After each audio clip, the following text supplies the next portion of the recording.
নমস্কার, চলে এসেছি আরও একটি নতুন ভিডিও নিয়ে। আমাদের গল্পগুলো চ্যানেলে আপনাদের স্বাগত জানাই। আমাদের আজকের গল্প খড়দার ২৬ শিব মন্দির নিয়ে।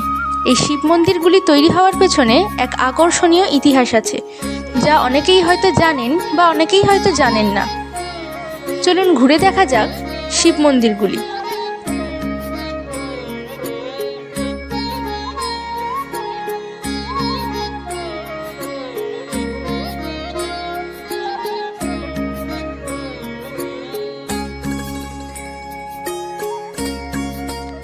আঠেরো শতক থেকে ১৯ শতকের মধ্যবর্তী সময় খড়দার জমিদার শ্রী রামহরি বিশ্বাস এবং পণ্ডিত রামকৃষ্ণ বিশ্বাস মিলে প্রতিষ্ঠা করেন এই শিব মন্দিরগুলি।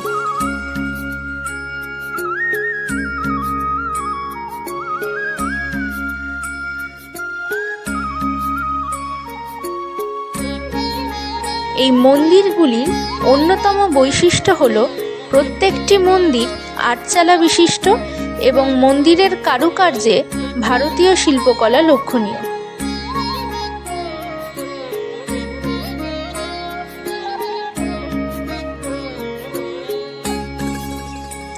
শিব মন্দির চত্বর ভীষণ শান্ত, স্নিগ্ধ এবং পরিষ্কার পরিচ্ছন্ন।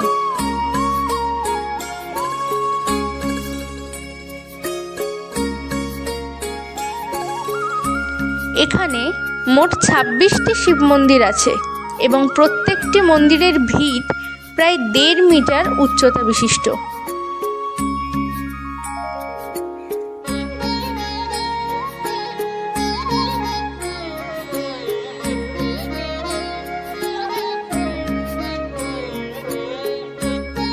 খড়দাহে এলে কেবলমাত্র যে ২৬ শিব মন্দির দেখতে পাবেন তা কিন্তু নয়।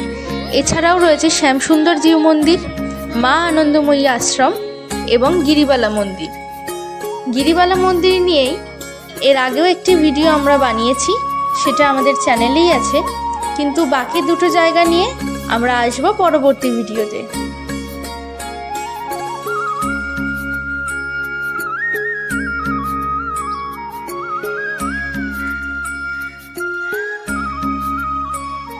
এছাড়াও প্রত্যেকটি মন্দিরের ভেতরে আলাদা আলাদা রকমের শিবলিঙ্গ বর্তমান।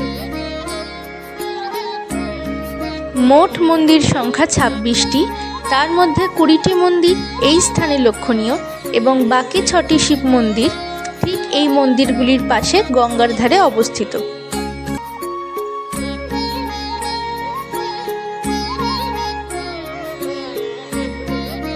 বর্তমানে মন্দিরগুলিতে সংস্কারের কাজ চলছে।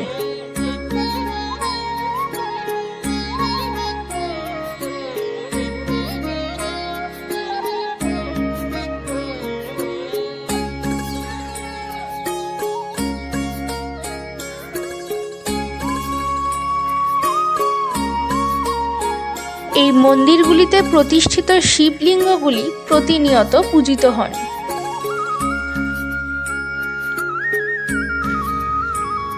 খুব খুঁটিয়ে দেখলে বোঝা যায় ৩০০ বছরের পুরনো এই শিব মন্দিরগুলির কারুকার্য কতটা নিখুঁত এবং কতটা নজরকাড়া। প্রত্যেকটা কারুকার্য অতীতের সাক্ষী।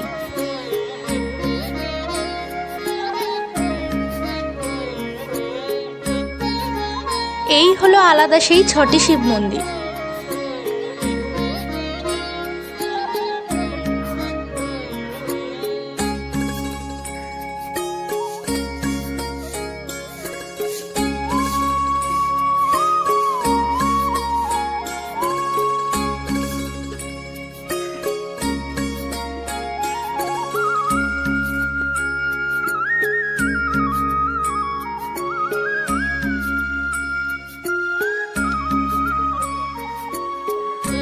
এই শিব মন্দিরগুলি লাগোয়া একটি গঙ্গার ঘাট আছে, যা সংস্কারের অভাবে তার জৌলুস হারিয়েছে।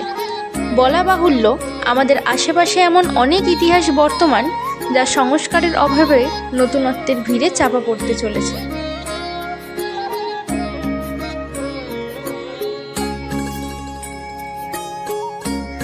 আজকের মতো এই পর্যন্তই। দেখা হবে পরবর্তী ভিডিওতে।